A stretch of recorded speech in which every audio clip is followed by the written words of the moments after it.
Hi, this is Ryan with Vortex Optics. Today we're going to talk about an important and often overlooked issue regarding rifle scope performance, and that is proper ring torque. You might think that to prevent your rifle scope from sliding loose during recoil, you would want to use as much force as possible to tighten the rings. However, this is not always the correct thing to do, as over-tightened rings can actually impart damage on your rifle scope, possibly permanently.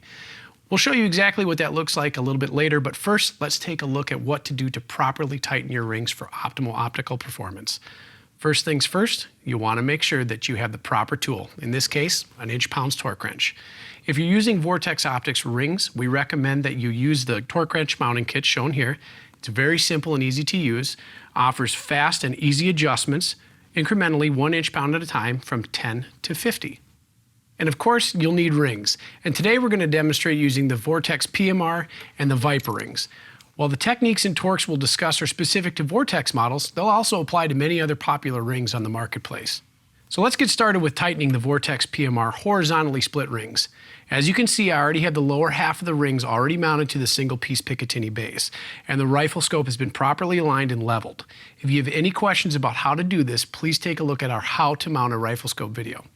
Next, we want to secure the upper ring halves to the lower ring halves.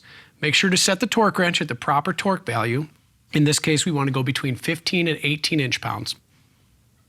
Now, sometimes with larger, heavier rifle scopes, like the Razor HD 3 to 18 and 4.5 to 27 Generation 2, we could run a heavier ring torque, up to 18 to 22 inch-pounds. For the Vortex Viper series, Razor LHs, and other scopes, again adhere to that 15 to 18 inch-pound range for best performance. With horizontally split rings, tighten the ring screws in a crisscross pattern, the goal being to maintain an even gap between the top and bottom halves. Be sure all screws are fully tightened when this is complete. A general tendency when using a torque wrench is to run the torque all the way down, where in fact we should be doing this incrementally. I like to go about a quarter turn at a time until I feel good pressure on the screw head, at which point I'll cam the torque wrench over, allowing it to snap at 15 inch-pounds.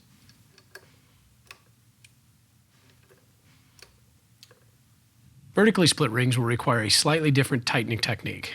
Begin by fully tightening both top screws at 16 to 18 inch-pounds, then tighten both bottom screws at the same 16 to 18 inch-pounds. Be sure all screws are tight when complete. At this point, your rings have been tightened properly and you're set. Now that we've shown you some of the best practices regarding tightening your rings, we do want to talk a little bit about what can happen if you tighten rings without this proper technique. Applying slightly too much pressure to the scope tube can cause the erector tube and adjustment turrets to malfunction and the parallax adjustment cell to lock up, resulting in erratic tracking and parallax error.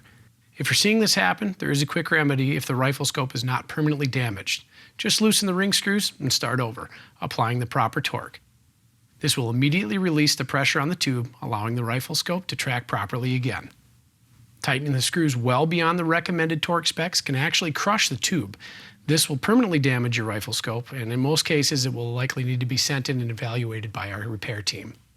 Over-tightening can also be caused by using thread locker on the ring screws, so while it may seem tempting to use it, we would recommend against this.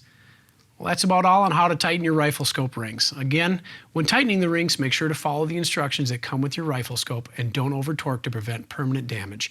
If you have any questions about tightening rings, what type of rings to get, or anything else, feel free to contact us via email or phone. We're always here to help.